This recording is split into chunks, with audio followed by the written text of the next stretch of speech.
Hello, my name is Dr. Brian Worden. I'm a Stanford-trained ear, nose, and throat specialist. I've been in practice for 15 years, and I'm here to discuss some useful insights about tinnitus. Now, the topic of discussion today is the Lenire device marketed by a company called NeuroMod. Now, Lenire claims to be a bimodal neuromodulation product, and it essentially is an electrical device that involves wearing headphones over the ears and a clip that fits onto the tongue. And the device delivers small electrical impulses to the tongue while also delivering certain sounds to the ears via the headphones.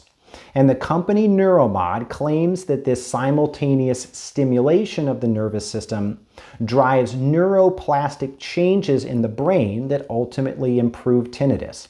They're saying that this kind of simultaneous stimulation is actually causing rewiring of our nervous system. Now, there is some basic science research that supports this idea, but how about the clinical trials for this specific product? Well, the NeuroMod company has published 2 clinical trials called TENT-A1 several years ago, and the TENT-A2 study was published in 2022.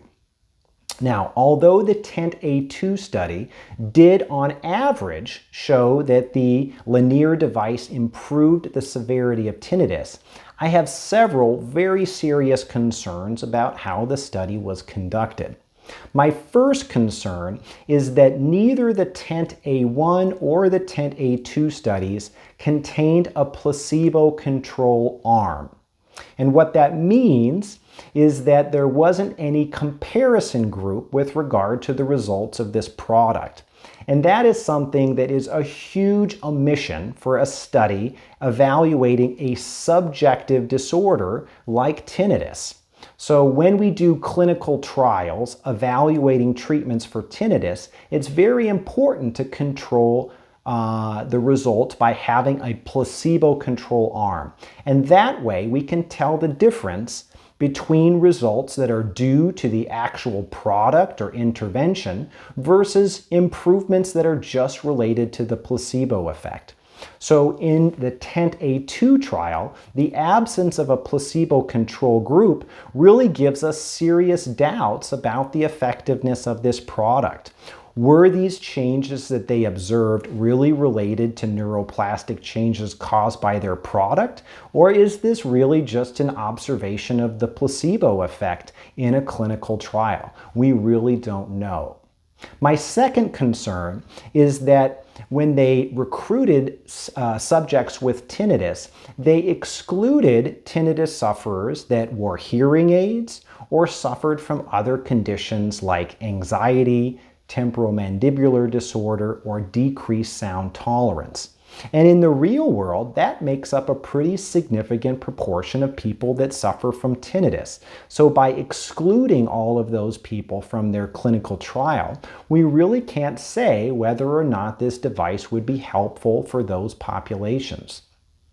And my final concern has to do with the observation in their trial that 71 of the 191 subjects that participated in the trial actually reported worsening of their tinnitus at some point during the trial period, which is something that I think is very hard to ignore.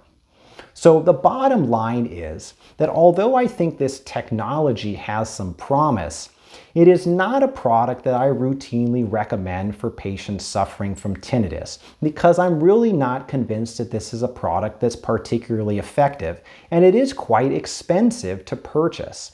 So right now, I think that there are other alternative treatments for tinnitus that are much more effective and much less costly. So, as always, if you like the content of our videos, please share with friends and colleagues, push the like button, and follow us on platforms like Facebook and Instagram. And if you're watching videos on our YouTube channel, please subscribe. And once again, to all of the tinnitus sufferers out there, hang in there, continue to support each other because we're all in this together, And I'm confident that if we take the right steps, that there are brighter days ahead. Have a great day.